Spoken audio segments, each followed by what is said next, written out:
मंडळी रामकृष्ण हरी. मी ज्योतिष विशारद महेश जोशी.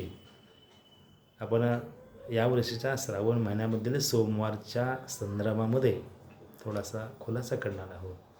तर या श्रावण महिन्यामध्ये श्रावण महिना प्रारंभ होते 13 तारखेला, 13 ऑगस्ट गुरुवारी. आणि जो पहिला सोमवार आहे हा 17 ऑगस्ट रोजी पहिला सोमवार आहे आणि त्या दिवशी आहे नागपंचमी. तर या दिवशी जे शिवमुष्टी आहे ते आहे तांदूळ. त्यानंतर जो पुढचा जो सोमवार येणार आहे तो आहे 24 तारखेला. त्या दिवशी आहे भागवत एकादशी आणि त्या दिवशी शिवमुष्टी आहे तीळ.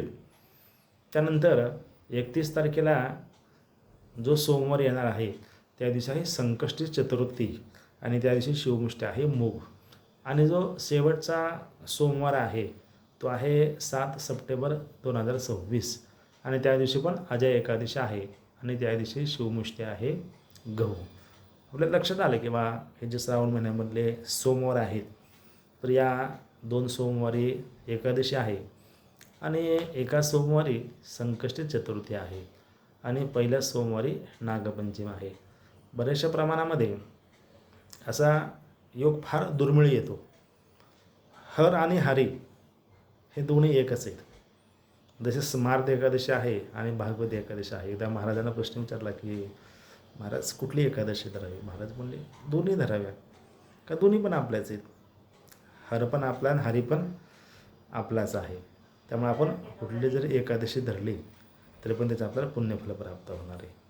आता यावर्षी पहा सोमवार आहे, 2 वेळेस एकादशी आलेली आहे, 1 वेळेस चतुर्थी आलेली आहे. तर किती आपल्या पदरामध्ये पुण्य पडणार आहे. हरीचे पण सेवा केल्याचं पुण्य प्राप्त आहे आणि शंकराचं पण पूजेचं पुण्य प्राप्त होणार आहे.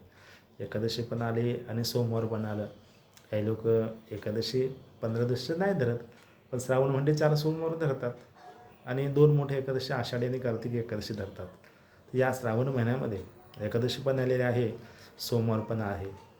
दोन्ही पण आपल्याला पुण्य प्राप्त होणार आहे. मग यावेळेस काय होतं की बऱ्याचशा प्रमाणामध्ये जे मंडळी एकादशी पण 15 दिवसाची करतात वारकरी संप्रदायामध्ये तर मग सोमवार पण उपवास धरतात. हरी आणि हर ह्याचा काही भेद नसतो. मग सोमवार पण असतो आणि एकादशी पण असतो. मग आता अशा वेळेस आपण काय केलं पाहिजे व कसं उपवास सोडला पाहिजे. तर हे व्रताची सोमवारच्या व्रताची सांगता करायची पद्धत आहे. सोमवारी आपण संध्याकाळच्या वेळेस एक टाईम जेवण करतो आणि हे व्रत आपण सोडतो. तसे एकादशीचे नसतं. एकादशी ही जे व्रत आहे दशमी, एकादशी आणि द्वादशी असं 3 दिवसाचं व्रत आहे. पण हल्लीच्या काळामध्ये कसं 3 दिवसाचं व्रत कोणी काही करत नाही पण एकादशीचं मात्र उपवास धरतात. तर तो व्रत कसं आहे ते दशमीला 1 वेळेस जेवण करायचं आहे, एकादशीला पूर्ण उपवास करायचा आहे आणि द्वादशीला ते उपवास सोडायचा आहे असं ते व्रत आहे. पण आपण हे 3 दिवसाचं व्रत पाहिलं तर तसं ते काही लोक नाही करत. तर मग एकादशी दिवशी आपण उपवास धरतो आणि त्या दिवशी आला आहे सोमवार. तर सोमवारचं पण आपल्याला व्रताचं पुण्य भेटलं पाहिजे आणि एकादशी पण आहे आपल्याला उपवास त्याचं पण आपल्याला पुण्य भेटलं पाहिजे. मग आपण काय केलं पाहिजे. तर शास्त्रामध्ये काय सांगितलं आहे की आपण जेव्हा सकाळी देवाचं पूजन करतो तर देवाचं पूजन केल्यानंतर ते जे पाणी असतं ते आपण एक फुलपात्रामध्ये ते तीर्थ म्हणून घेत असतो. तर एक तीर्थ घ्यायची पण एक पद्धत आहे की सकाळी पूजा केल्यानंतर 3 वेळेस तीर्थ आपण घेतो. आणि एकादशी जे असेल तर आपण तीर्थ प्राशन करत नाहीत.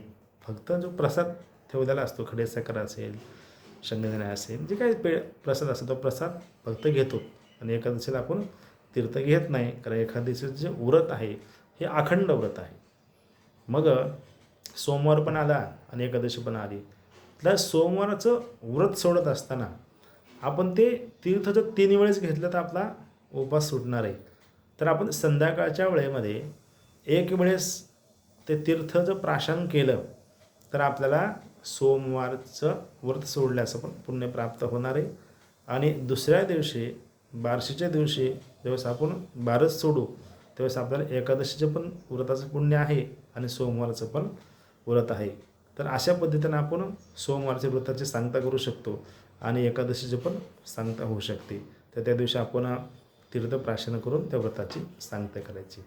एका सोमवारी संकष्टी चतुर्थी आली तर संकष्टी चतुर्थीला काही अशी अडचण नाही. आपण संध्याकाळी एक वेळेस जेवण करून त्या व्रताची सांगता होते. तर ज्यावेळेस चंद्रोदय असेल तर चंद्रोदयाच्या झाल्यानंतर आपण गणपतीची आरती करतो, नैवेद्य वगैरे दाखवतो आणि मग आपण उपवास सोडतो. मग त्या हिशोबाने त्या व्रताची सांगता आपल्याला चतुर्थीची पण होणार आहे आणि सोमवारची पण होणार आहे.